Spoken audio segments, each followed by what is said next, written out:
शुरू हुआ सफर आज नए गीतों की मधुर धुन में, ज्ञान की तरंगे बहे सुबह दोपहर रात में। विद्यालय मॉर्निंग अज़ाज़ सुनो सब मिलके आज, दिल से दिल का विद्या का मिलन हो यहाँ पर आज।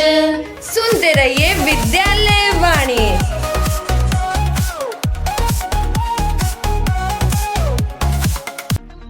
विद्यालय वाणी रेडियो चैनल केंद्रीय विद्यालय घुमारवीं की एक अनूठी पहल है जो छात्रों की सृजनात्मकता, ज्ञान और प्रतिभा को मंच प्रदान करता है।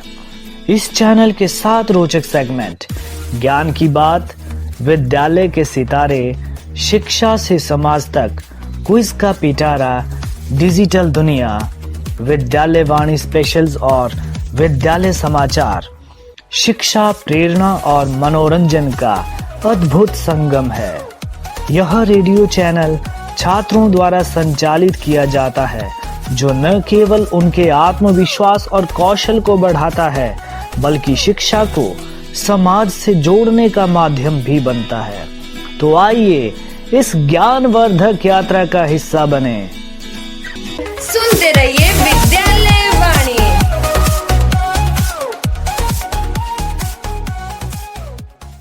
Good morning, dear listeners.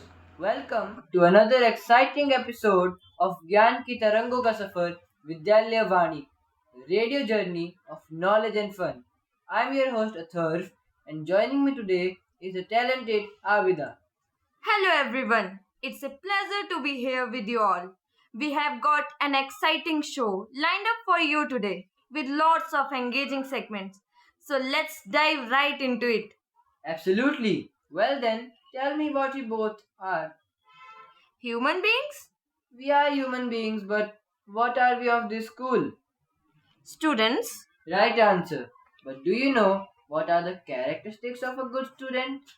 Discipline, agility, ethics. Very good. So now we go to our Sanskrit teacher, Mr. Vipin Kumar, who will tell us 5 traits of the best student. विद्यालय वाणी के सभी श्रोताओं को मेरा नमस्कार। विद्यालय वाणी के पहले सेगमेंट ज्ञान की बात में आप सभी का स्वागत है। ज्ञान की बात में आज हम विद्यार्थी इस विषय पर चर्चा करेंगे। विद्यार्थी शब्द 2 शब्दों से मिलकर के बना है, विद्या और अर्थी। विद्या का अर्थ होता है ज्ञान और अर्थी का अर्थ होता है चाहने वाला। विद्यार्थी कौन है? इस विषय में एक बहुत ही रोचक संस्कृत श्लोक है। काक चेष्टा बको ध्यानम श्वान निद्रा तथैव च अल्पाहारी गृह त्यागी विद्यार्थी 5 लक्षणम। इस श्लोक के माध्यम से विद्यार्थी के 5 लक्षण बताए गए हैं। पहला लक्षण है काक चेष्टा। हम सभी ने बचपन में प्यासे कौवे की कहानी पढ़ी है। हम उस कहानी में देखते हैं कि कौवा किस प्रकार कड़ी धूप में मेहनत करके पानी पीता है और अपनी प्यास बुझाता है। इस श्लोक में काक चेष्टा का तात्पर्य कौवे के धैर्य, कड़ी मेहनत और प्रयासों से है। अगर हमें अपने जीवन पर काम करना है और वास्तव में जो हमारे भीतर है उसे बाहर लाना है तो हमें कौवे जैसी कड़ी मेहनत करनी होगी। विद्यार्थी का दूसरा लक्षण है बको ध्यानम, अर्थात एक बगुले जैसा ध्यान। बगुला एक पैर पर खड़े होकर पूरी तरह से पानी पर ध्यान केंद्रित करते हुए देखता है। वह अपने पास से अनेकों छोटी छोटी मछलियां गुजर जाने देता है और बड़ी मछली आने का इंतजार करता है। अगर सारस छोटी मछली के साथ बैठ जाता तो वह बड़ी मछली को खो देगा।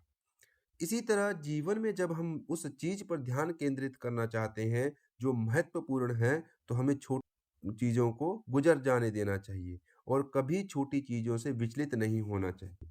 जीवन में बहुत सी चीजें होती रहती हैं, छोटी छोटी चीजों को गुजर जाने दें और जो महत्वपूर्ण है उस पर ध्यान केंद्रित करें। विद्यार्थी का तीसरा लक्षण है श्वान निद्रा, अर्थात कुत्ते की सतर्कता।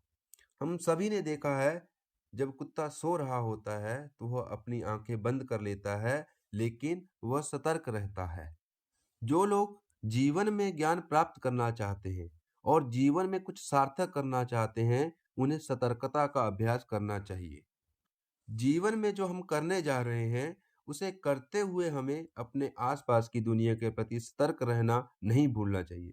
लोगों, वस्तुओं, परिस्थितियों और आसपास से सीखने के लिए बहुत कुछ है और हम तभी सीखेंगे जब हम सतर्क रहेंगे। विद्यार्थी का चौथा लक्षण है अल्पाहारी, अर्थात वे इनपुट जो हम अपनी इंद्रियों को देते हैं। जब यह श्लोक कहता है कि विद्यार्थी को अल्पाहारी होना चाहिए, इसका मतलब है कि उसे अपनी इंद्रियों को जो भी इनपुट देना है उसमें बहुत सावधान रहना चाहिए। हम अपनी इंद्रियों को जो भी इनपुट देते हैं वह वास्तव में हमारे मानस, हमारे आंतरिक तंत्र पर एक गहरी अमिट छाप छोड़ता है। संस्कृत में इसे संस्कार कहा जाता है। संस्कार का मतलब है वह अमिट छाप जो संवेदी इनपुट हमारे दिमाग पर छोड़ते हैं। विद्यार्थी का पांचवा लक्षण है गृह त्यागी, अर्थात आराम क्षेत्र छोड़ दें। एक विद्यार्थी को अपने आराम क्षेत्र से बाहर निकलकर दुनिया की खोज करने के लिए खुला दिमाग होना चाहिए। सहज रूप से उसे अपने मन की खोज करनी चाहिए और आराम क्षेत्र से बाहर निकलकर खुद को खोजना चाहिए। इस प्रकार इस श्लोक के माध्यम से हमें यह ज्ञात होता है कि ज्ञान की चाह रखने वाले व्यक्ति के अंदर कौन कौन से लक्षण विद्यमान होने चाहिए। मुझे आशा है अगर आप जीवन में सफल होना चाहते हैं अथवा कुछ महत्वपूर्ण प्राप्त करना चाहते हैं तो इन लक्षणों को अवश्य ही धारण करेंगे। धन्यवाद। कितने सुंदर तरीके से सर ने हमें विद्यार्थी के लक्षण बताए। हम सभी को इन्हें अपने जीवन में उतारने की कोशिश करनी चाहिए। सुनते रहिए विद्यालय वाणी।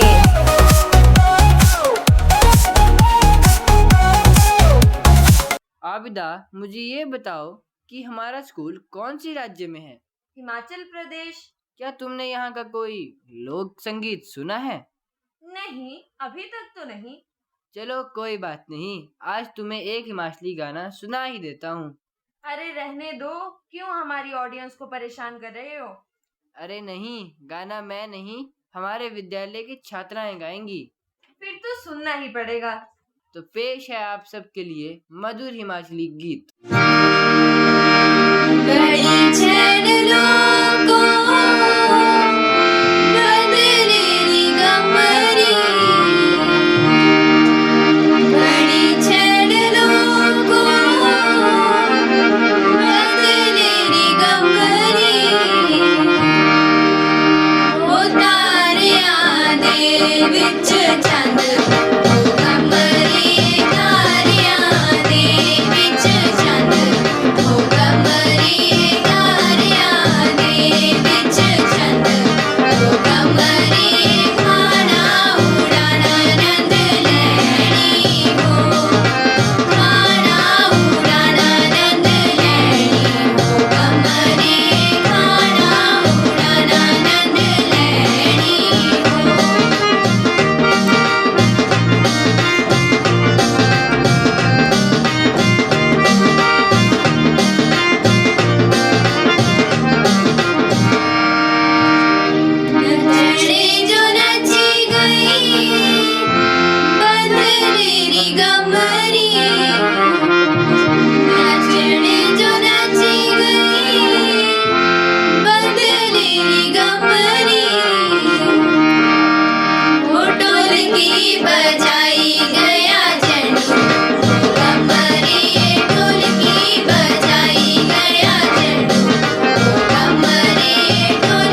मन को शांति मिल गई हमारी सुंदर संस्कृति की मधुर ध्वनियों को सुनकर।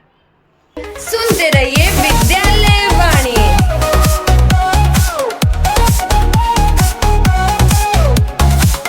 अथर, क्या तुम जानते हो, बहुत से बच्चों का सपना होता है कि वे प्रशासनिक क्षेत्र में अपनी सेवाएं दें, लेकिन उचित मार्गदर्शक न होने के कारण कई बच्चों के सपने अधूरे रह जाते हैं।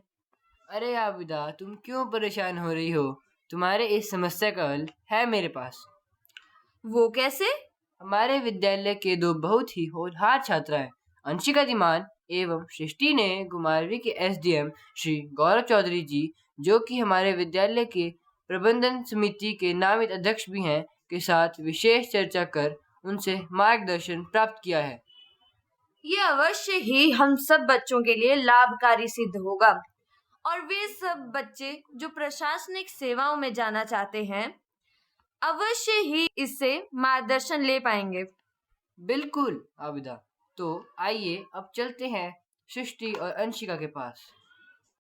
नमस्कार, मैं सृष्टि और मैं अंशिका आपकी रेडियो दोस्त आप सभी का ज्ञान की तरंगों का सफ़र विद्यालय वाणी के आज के इस प्रोग्राम में हार्दिक स्वागत व अभिनंदन करते हैं। आज हमारे साथ 2014 बैच के एचएएस अधिकारी एसडीएम घुमारवी श्री गौरव चौधरी जी हैं। सर, हम बहुत खुश हैं और बहुत भाग्यशाली भी कि आप हमारे आज के मेहमान हैं। सर, मेरा पहला प्रश्न आपसे यह है कि आप हमें अपने बारे में बताइए कि आपने विद्यार्थी से लेकर एसटीएम तक का सफर कैसे तय किया। मैं तो ये कहना चाहूंगा कि जैसे आप तय कर रहे हैं सफर, वैसे ही मैंने तय किया। मेरी स्कूलिंग शुरू हुई गवर्नमेंट प्राइमरी स्कूल द्रेनी एक बहुत छोटा सा शहर है और कांगड़ा के आसपास ही है।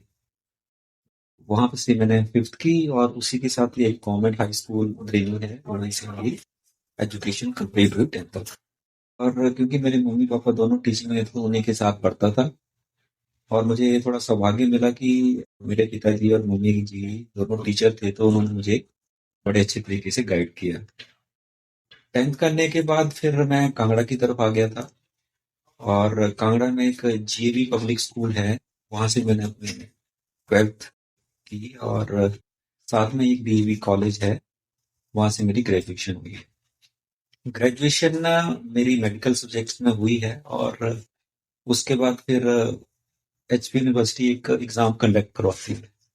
वो एग्जाम आफ्टर ग्रेजुएशन होता है, तो वो एग्जाम मैंने क्वालिफाई किया और उसके बाद फिर एमएससी इन केमिस्ट्री मैंने ऑप्ट किया।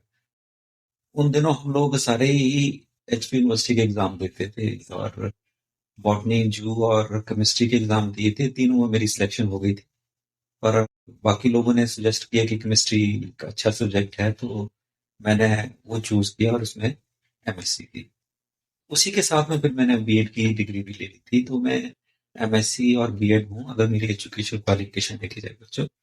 और उसके बाद फिर अब हमारा लोक सेवा जो शिमला में है नहीं, वो एग्जाम कंडक्ट करवाता है एचएएस का और उसके माध्यम से उसको मैंने कंप्लीट किया और कंपटीशन के बाद मेरी सिलेक्शन एज अ तहसीलदार हुई और तहसीलदार सर्विसेज में लगभग 7 या 8 साल रहने के बाद मैं एचएएस में आया और 2015 से मैं हिमाचल प्रदेश प्रशासनिक सेवा में कार्यरत।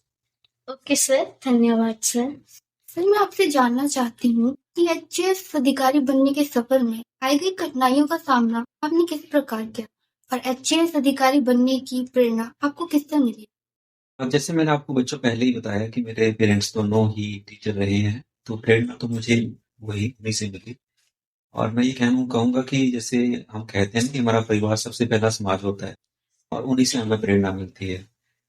तो प्रेरणा स्रोत मेरे माता पिता दोनों रहे हैं और नो डाउट जो गुरुजन हैं वो भी आपको मोटिवेट करते रहते हैं और उन्हीं की मोटिवेशंस और उन्हीं की जो प्रेरणा रहती है वो आगे बढ़ने के लिए आपको एक हौसला भी देती है और मैं ये कहूँगा कि एक लक्ष्य भी देती है प्रेरणा। और आप उस लक्ष्य को प्राप्त करने का सतत जब प्रयास करते हैं तो आप अपना लक्ष्य प्राप्त कर लेते हैं। नो डाउट जैसे आपने कहा कि लक्ष्य को प्राप्त करने के लिए कठिनाइयां भी आती हैं। जैसे मेरा ये सेकंड अटेम्प्ट था, फर्स्ट अटेम्प्ट में मैं सक्सेसफुल नहीं था। तो जब भी आप कोई प्रयत्न करते हैं तो अपना लक्ष्य प्राप्त करने के लिए आप उसमें फेल्योर का भी सामना करना पड़ता है।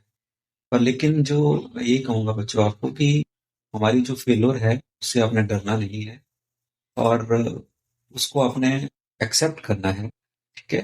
और ये थोड़ा-सा मंथन करना है कि भई मेरी कमी कहाँ पे रही और अगली बार उन कमियों को जब पूरा करके आप पूरा प्रयत्न करोगे तो आप सक्सेसफुल रहोगे। यही मेरे साथ हुआ है।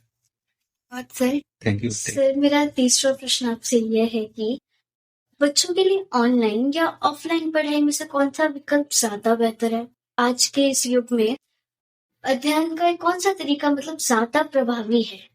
बच्चों जैसे जब मैं अपने समय की बात करूँ तो उन दिनों इतने ऑनलाइन मोड उपलब्ध नहीं थे और आज के अगर सिनेरियो में हम देखा जाए तो हमारे पास ऑनलाइन मोड भी है और ऑफलाइन तो हमारे पास बुक्स रहती ही रहती हैं। पर ये मैं कहना चाहूँगा कि जो पुस्तकों को जो पढ़ते हैं, जो ऑफलाइन बुक्स होती हैं हमारे पास, उसमें आपको पढ़ने की जो एक कहते हैं ना एक आदत लगती है। तो ऑफलाइन जो पुस्तकें हैं वो पढ़नी बहुत ज़रूरी होती हैं और मैं ये कहूँगा कि आज के सिनेरियो में क्योंकि ऑनलाइन जो चीज़ें हैं वो भी हमें देखनी है, नहीं तो हम लोग पिछड़ सकते हैं और कुछ एक चीज़ें जानकारी हमारे पास ऑफलाइन या जो हमारे पास बुक्स होती है उसमें उपलब्ध नहीं होती हैं। तो आपको वहाँ से इंटरनेट के माध्यम से वो चीज़ें आप उनको प्रोक्योर कर सकते हो और उनका अध्ययन कर सकते हो। तो मैं सम अप यही कहूँगा बच्चों कि आप ऑनलाइन और ऑफलाइन माध्यमों का अपनी ज़रूरत के हिसाब से उपयोग करें। ऐसा ना रहे कि आप सिर्फ़ अपनी ही पुस्तकों का अध्ययन करते रहें और ऑनलाइन माध्यम से जो उस पूरे संसार में क्या-क्या चीज़ें घट रही हैं उसके बारे में आप अनभिज्ञ रहें, वो भी नहीं होना चाहिए।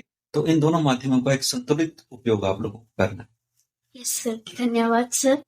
सर महिलाओं के प्रति हो रहे अपराधों को रोकने के लिए और उन्हें जागरूक करने के लिए हमारे द्वारा क्या प्रयास किए जा सकते हैं? क्योंकि आज हम रोजाना अखबारों में या टीवी पे महिलाओं के प्रति हो रहे शोषण के बारे में सुनते रहते हैं। बिल्कुल बच्चे, महिलाओं के प्रति जो अपराध हैं, वो समय के अनुसार मैं अगर देखूँ तो कुछ जगह बढ़े, कुछ जगह कम भी हुए। ऐसा हम लोग नहीं कह सकते और महिलाएँ हर एक क्षेत्र में आगे भी गई हैं। पर लेकिन कुछ एक जो मानसिक प्रकृति जिनमें होती है व्यक्तियों में, वो महिलाओं को एक सॉफ्ट टारगेट मानते हैं बच्चों।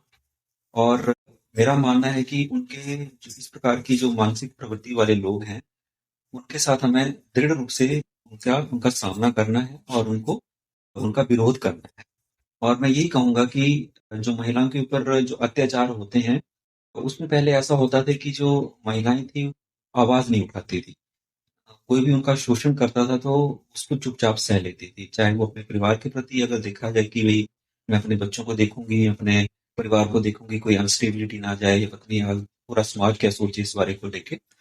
तो वो मैं ये कहूँगा कि आवाज़ उठाना बहुत ज़रूरी है और चुपचाप अगर आप अपना शोषण सहोगे, चाहे किसी भी प्रकार का है, वो घातक होता है। वो उनके बच्चों के लिए भी घातक रहेगा और उनके लिए तो घातक रहेगा ही रहेगा। सरकार ने विभिन्न प्रकार के अधिनियम बनाए हैं और उसमें जो महिलाओं की आवाज़ है, बड़ी प्रभावी तरीके से सुनी जाती है। तो मैं आपके माध्यम से भी ये कन्वे करूँगा कि किसी भी प्रकार का जो शोषण है, वो महिलाएँ सहन ना करें। वो समाज के किसी भी क्षेत्र में पीछे नहीं है और हर एक क्षेत्र में देख लो आप, चाहे शिक्षा का क्षेत्र है, चाहे खेलों का या क्षेत्र है, वहाँ पे उन्होंने एक्सेल किया। Yes sir. सर खेल और कला में रुचि रखने वाले बच्चों के माता पिता को आप क्या संदेश देना चाहेंगे? मैं तो जहाँ भी जाता हूँ यही कहता हूँ कि खेलें और जो कला है वो आपके जो पढ़ाई का एक अभिन्न हिस्सा है। हम लोग पहले कहते थे कि भाई खेलोगे तो बिगड़ोगे, पढ़ोगे तो अच्छा काम करोगे। पर लेकिन ऐसा है कि मैं यही पेरेंट्स को कहना चाहूँगा कि बच्चे को आप थोड़ी-सी आज़ादी दें और उनको अपना जो रुचि का विषय है, उसको चूज़ करने का मौका दें। अगर कोई बच्चा कला के क्षेत्र में जाना चाहता है या खेलों में जाना चाहता है, तो उसमें अपार संभावनाएँ हैं उसके लिए, तो उस क्षेत्र में जा सकता है और वो एक्सेल कर सकता है। हाँ, मैं इतना ज़रूर कहूँगा क्योंकि शिक्षा भी एक सर्टेन लेवल तक रिक्वायर्ड है। ऐसा ना हो कि बच्चे जैसे 10th के बाद एक्सक्लूसिवली गेम्स की तरफ या दूसरी तरफ चले जाते हैं, तो वो मानसिक रूप से उतने विकसित नहीं हो पाते हैं। तो मैं ये कहूँगा कि एक सर्टेन लेवल तक अच्छी एजुकेशन, अच्छी शिक्षा प्राप्त करें और उसके बाद अपना फील्ड चाहे किसी भी क्षेत्र में चुनें, चाहे कला में है, चाहे खेलों में, उसमें एक्सेल करें और अपना फ्यूचर बनाएं। ठीक है बच्चों? Yes sir. Anything else? Sir अंत में कृपया आप हमें और केंद्रीय विद्यालय के सभी छात्रों को कुछ संदेश दीजिए। बच्चों, मैं सबसे पहले आपको बधाई देता हूँ कि आप इतने कॉन्फिडेंट होकर बात कर रहे हैं और साथ में टीचर्स को भी बधाई देता हूँ कि उन्होंने बच्चों को अच्छा ट्रेन किया है। इसी से लगता है पता कि आप किस तरीके से क्वेश्चन पूछ रहे हैं और कॉन्फिडेंट झलकता है। तो मैं आज इस इंटरव्यू के माध्यम से आपके अध्यापकों को, प्रिंसिपल को बधाई देना चाहता हूँ कि आप हर एक क्षेत्र में अच्छा काम कर रहे हैं, चाहे कला का क्षेत्र है, चाहे अध्ययन का क्षेत्र है। खेलों में भी बच्चे, मुझे ऐसा फीडबैक मिलता है कि उन्होंने अच्छा काम किया है और आगे चल के अच्छा परफॉर्म करेंगे। और साथ में यही मैं संदेश देना चाहूँगा कि बच्चों, आपके जब आप पढ़ाई करते हैं तो आपका ध्यान अलग-अलग क्षेत्र में जाता है। तो अपना ध्यान थोड़ा-सा केंद्रित रखें और अगर आप अपना ध्यान केंद्रित नहीं रखेंगे तो आप अपना एक, जिसको बोलते हैं, लक्ष्य नहीं बना पाएँगे और लक्ष्य जब नहीं होगा तो उसमें किसी भी व्यक्ति में या किसी भी बच्चे में भटकाव आता है। कोई इस तरफ दौड़ेगा, कभी उस तरफ जाएगा, तो उसको प्राप्त करना मेरे ख्याल से मुश्किल है। तो आप अपना एक लक्ष्य निर्धारित करें और उसको प्राप्त करने का पूर्ण प्रयास करें। असफलताओं से बिल्कुल ना घबराएं, वो आपको सिखाती ही हैं और ये आपके ऊपर है कि आप उस असफलता को कैसे लेते हैं। धन्यवाद सर। थैंक यू बेटा, वेरी नाइस, वेरी गुड। सुनते रहिए विद्यालय वाणी।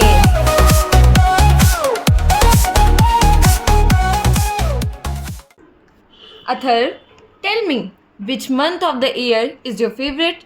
It's November. Okay, can you tell me the reason for this? Yes, Abida. I like November month because it is the month of festivals.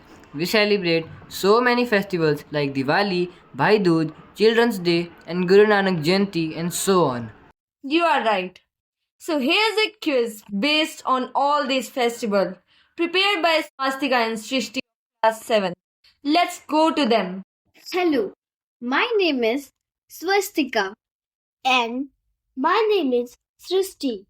We are the student of class 7 and today we are going to ask some questions about important events in the month of November to students of classes 1 to 10. So, my first question for class first is, what do we like during Diwali? My second question for class second is, which special day is celebrated for children in November? My third question for class third is, on Bhai Dooj, who applies a tilak to whom? My fourth question for class fourth is, whose birthday is celebrated on Children's Day? My fifth question for class fifth is, what is Jawaharlal Nehru fondly called by children? My sixth question for class six is, what is the main religious story associated with Diwali? My seventh question for class 7th is, what is significance of Diwali for business people? My eighth question for class 8th is, why are crackers discouraged during Diwali nowadays? My ninth question for class 9th is, in which village was Guru Nanak Dev Ji born?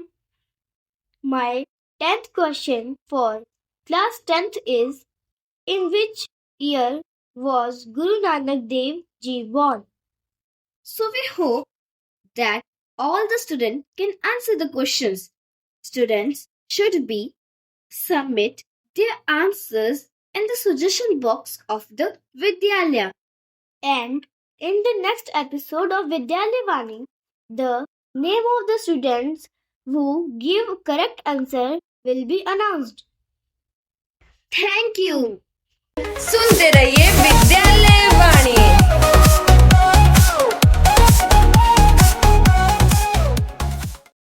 वाह, कितना अच्छा homework मिला हमें। तो चलो एक प्रश्न मैं भी पूछ लेती हूँ कि विश्व की प्राचीन भाषा कौन सी है? मुझे नहीं पता। संस्कृत विश्व की सबसे पुरानी भाषा है और आने वाले 10 वर्षों में यह विश्व के हर देश में अनिवार्य हो जाएगी। ऐसा क्यों होगा? इस पर विस्तार से जानने के लिए चलते हैं कक्षा 6 की अंशिका के पास। नमस्कार, मेरा नाम अंशिका है और मैं कक्षा 6 की छात्रा हूँ। मैं आज संस्कृत और टेक्नोलॉजी के आपसी महत्व पर कुछ तथ्य प्रस्तुत कर रही हूँ, जो इस प्रकार है। संस्कृत विश्व की सबसे पुरानी भाषा है, इसलिए इसे विश्व की प्रथम भाषा भी माना जाता है। यह सभी भाषाओं की जननी मानी जाती है। संस्कृत पर लिखा गया पहला व्याकरण ग्रंथ अष्टाध्यायी है, जिसके रचयिता पाणिनि है। वर्तमान में भारत की मुख्य भाषा हिंदी है, लेकिन अरबों के भारत पर आक्रमण से पहले संस्कृत भारत की राष्ट्रभाषा हुआ करती थी।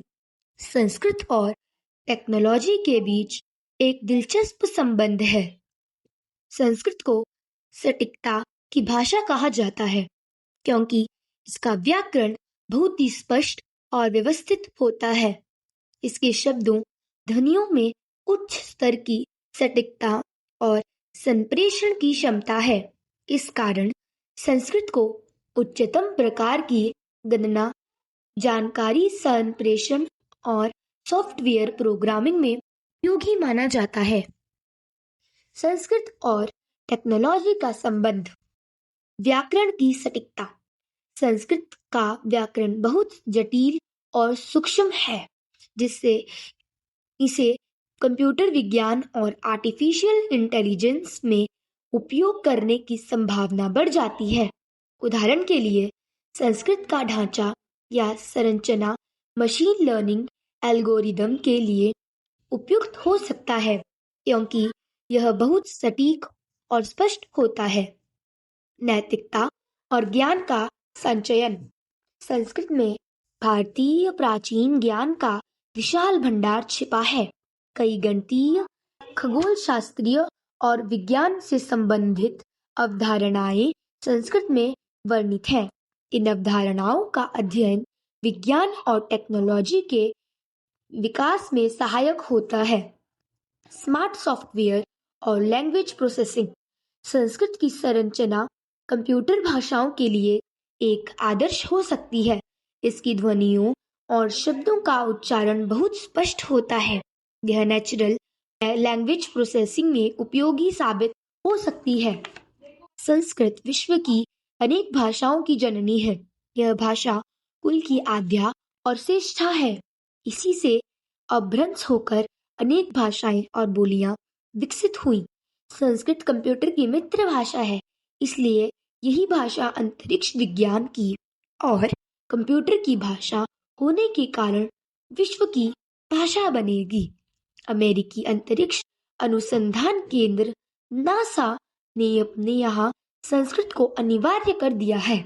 भारत के एक राज्य उत्तराखंड ने इस शासकीय भाषा के रूप में स्वीकार किया है, जो गौरव का विषय है। अगले 5 दशकों में विश्व की प्राचीनतम भाषा संस्कृत अंतरिक्ष विज्ञान ही नहीं, विश्व की संपर्क भाषा बन जाएगी। यही पूरी धरती को एक सूत्र में जोड़ेगी और भारत की अंतरात्मा के स्वर वसुधैव कुटुंबकम को चरितार्थ करेगी। धन्यवाद। सुनते रहिए विद्यालय वाणी।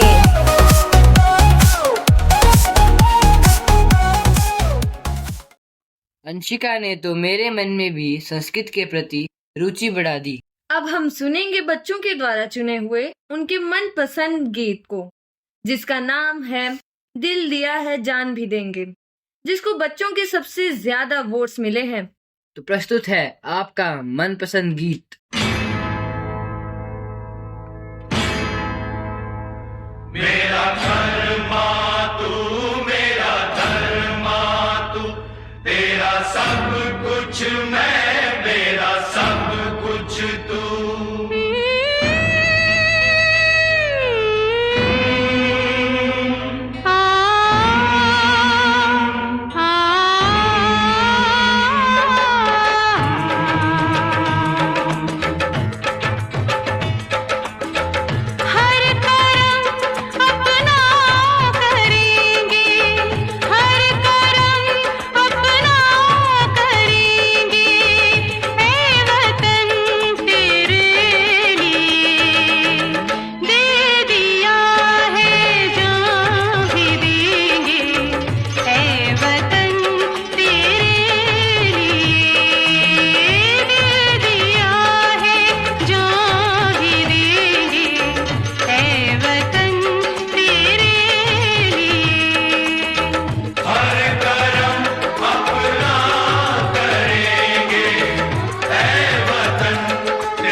मुस्लिम सिख ईसाई हम वतन हम नाम है।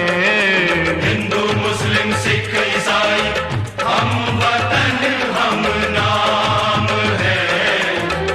जो करे इनको जुदा मजहब नहीं इल्जाम है। हम जिएंगे और मरेंगे ऐ वतन तेरे लिए।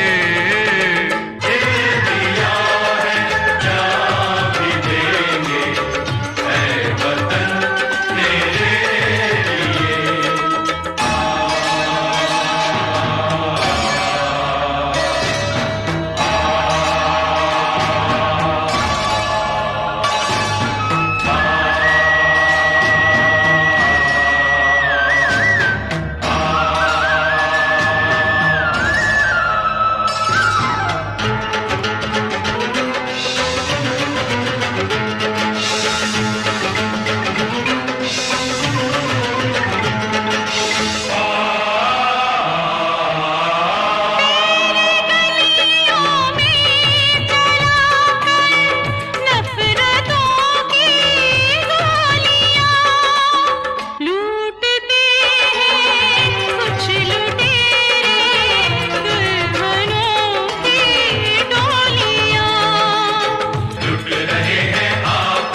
all, we have some exciting news about our school. Children's Day was celebrated on 14th November in our school, and on this occasion, various games were organized under the Mini Sports Day meet for the children of classes 1 to 5. Also, our science exhibition was held on 23rd November, where students showcased their innovative project. It was a perfect blend of creativity and learning.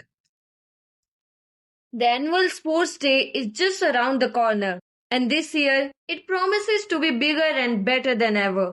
The event will be held on 12th December, and all the students are gearing up for the various events. The preparation has been fantastic, with practice sessions taking place. सुनते रहिए विद्यालय वाणी।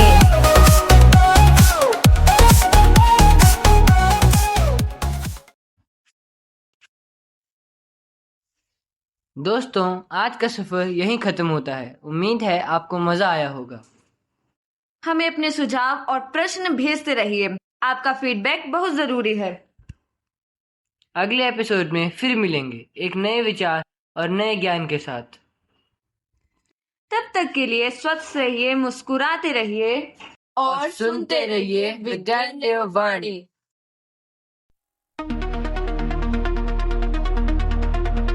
शुरू हुआ सफर आज नए गीतों की मधुर धुन में, ज्ञान की तरंगे बहे सुबह दोपहर रात में। विद्यालय मॉर्निंग अजाज सुनो सब मिलके आज, दिल से दिल का विद्या का मिलन हो यहाँ पर आज।